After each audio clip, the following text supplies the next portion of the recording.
Back to my channel. ഇതൊരു surprise video ആണ്. ഈ നിൽക്കുന്ന ആളല്ല കേട്ടോ, ഒരിക്കലും നമ്മുടെ സർപ്രൈസ്. ദേ ഈ നിൽക്കുന്ന ആളാണ് കേട്ടോ. ദൃശ്യ സിനിമയെ നമ്മുടെ ലാലേട്ടൻ പറഞ്ഞ പോലെ വൈകുന്നേരം നമ്മുടെ വീട്ടിൽ ക്ഷണിക്കപ്പെടാതെ ഒരു അതിഥി വന്നു. ഞങ്ങൾ ആ അതിഥിയെ മടക്കി അയക്കാൻ പോയില്ല, പകരം അതിന് കുറച്ച് അരിയൊക്കെ ഇട്ട് കൊടുത്ത് അത് കഴിക്കുന്നതും ഒക്കെ നോക്കി അതിന്റെ വീഡിയോ ഒക്കെ എടുത്ത് ഞങ്ങൾ ദേ ചായയും കുടിച്ച് ഞങ്ങളുടെ സിറ്റ് ഔട്ടിൽ ഇരിപ്പായി. ദേ ആക്ക ഇടയ്ക്കൊന്ന് പേടിയൊക്കെ വരുന്നുണ്ട്. ഞങ്ങളുടെ സൗണ്ട് കേട്ടിട്ടായിരിക്കും. ഞങ്ങളാരും അടങ്ങിയിരിക്കുന്ന ടൈപ്പ് അല്ലല്ലോ, എപ്പോഴും സംസാരിച്ചുകൊണ്ടേയിരിക്കും. അപ്പൊ ദേ കണ്ടോ, ഇപ്പൊ ഒരു കാറ്റ് വന്നപ്പോ എനിക്കറിയില്ല എന്ത് പറ്റിയെന്ന് അറിയില്ല കേട്ടോ, നമ്മുടെ മയിലിന് പെട്ടെന്നൊരു എന്താ ഒന്ന് പറന്നു പോകാനുള്ളതൊക്കെ ഒരു ഇത് കാണിച്ചിട്ടുണ്ടായിരുന്നു. എന്നാലും ആളതൊക്കെ കഴിച്ച് വീണ്ടും അവിടെ നിന്നു. അതിന്റെ ഇടയ്ക്ക് ആരും അറിയാതെ ഞാനൊരു സെൽഫി എടുക്കാനുള്ള ശ്രമമൊക്കെ നടത്തി, പക്ഷെ നടന്നില്ല. ദേ ഫുഡെല്ലാം കഴിച്ചു കഴിഞ്ഞതിന് ശേഷം ദേ മയില് ദേ പതിയെ പതിയെ നടന്നു പോവുകയാണ്.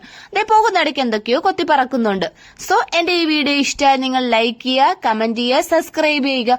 ദേ മയില് നടന്നു പോകുന്നത് നോക്കി ലച്ചുമോള് സങ്കടം